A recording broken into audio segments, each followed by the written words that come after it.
Ladi Kwali's story begins in the quiet village of Kwali in Nigeria's Gwari region, where the rhythm of life flowed through tradition, community, and craft. Born in 1925, Ladi grew up watching the women in her family shape clay into vessels that were not only practical but deeply rooted in cultural symbolism. These women taught her the ancient Gwari pottery techniques: coil building, slow shaping, smoothing with rhythmic precision, and decorating with the familiar etched motifs of village life: lizards, snakes, birds, and flowing geometric patterns. Even as a young girl, Ladi's hands moved with an unusual grace, transforming ordinary clay into forms that captured the spirit of her people. She wasn't simply making pots, she was creating identity, memory, and storytelling in a form that would transcend her small village. As she grew older, Kwali's reputation spread across the region.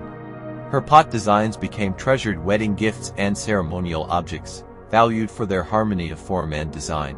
Her vessels were tall yet balanced, often narrowing at the waist and flaring beautifully at the rim, a shape that became a signature of her genius. While other potters learned by imitation, Ladi innovated instinctively, experimenting with proportions, surface patterns, and textures that subtly pushed tradition forward.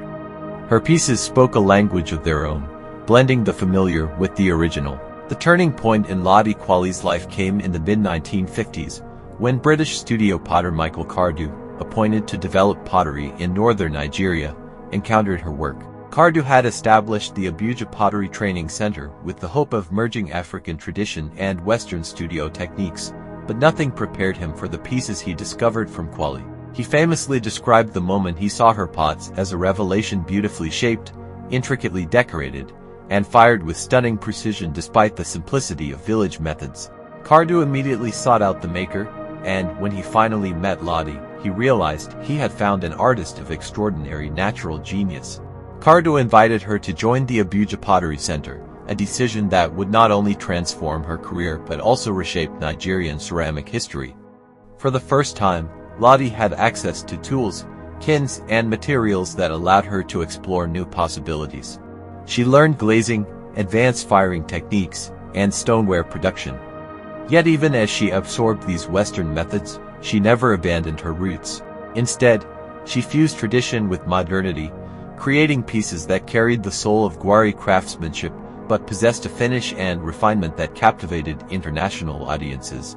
Her hybrid style produced pots that were at once ancient and contemporary, vessels that carried centuries of tradition while opening new artistic horizons. As exhibitions were organized, her works traveled far beyond Nigeria, appearing in London, Germany, and the United States. Critics praised her instinct for form, her steady hands, and her ability to breathe life into clay. Many described her pieces as sculptures, not just pottery, marking a shift in how African craft was perceived internationally. She became the first Nigerian potter to receive such worldwide acclaim, and by the early 1960s, the name Ladi Kwali was synonymous with artistic mastery. Despite her success, Ladi remained humble and connected to her roots. She continued teaching at the Abuja Pottery Centre, passing her knowledge to young apprentices who eagerly learned from her. She emphasized discipline, rhythm, and emotional connection to the clay. "Clay listens," she would say, meaning that an artist must approach it with respect, patience, and intention. Her presence in the studio was gentle but commanding. Apprentices recalled how she could examine a piece and instantly identify the smallest flaw or imbalance. Through her teaching, she preserved the Gwari traditions she came from while ensuring the next generation could adapt them to a changing world. Her prestige grew nationally as well. In 1963, she received the Member of the Order of the British Empire (MB), an honor rarely given to African artisans at the time. Nigeria, having gained independence just a few years earlier, saw her as a symbol of cultural pride and artistic excellence. Her image later appeared on the Nigerian 20 note, the first woman ever to be honored on the currency, a powerful gesture recognizing not only her personal achievements but also the contributions of African women whose artistry shaped entire communities. As her career advanced, Kwali's work continued evolving. Her later pieces reflected even greater sophistication, incorporating glazes that shimmered under light and forms that stretched the boundaries of traditional pottery. Yet no matter how far she traveled, her heart remained anchored in the designs and motifs of her village: snakes circling the belly of a pot, lizards climbing up the shoulder, and swirling lines that echoed the patterns of the natural world.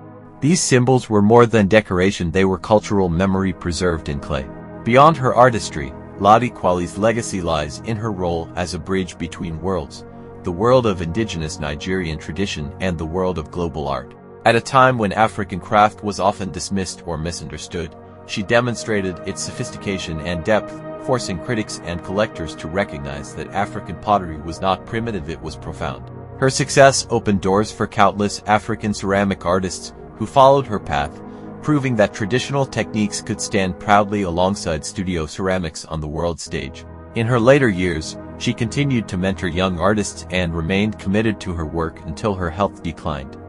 She passed away in 1984, but her influence lives on in museums, universities, pottery studios, and cultural institutions across Nigeria and beyond. The Ladi Kwali Pottery Pavilion in Abuja stands today as a tribute to her contributions, and her works remain highly sought after, preserved in collections across the world as examples of true artistic genius. To understand Ladi Kwali is to understand the power of tradition, the courage of innovation, and the beauty of a life spent shaping meaning with one's hands. Her story is not just about pottery, it is about perseverance, creativity, identity, and how a woman from a quiet village became an icon celebrated across continents. Through fire, clay, and the steady rhythm of her hands, Ladi Kwali transformed everyday craft into timeless art. And long after the clay has cooled, her legacy continues to shape the story of African creativity for generations to come.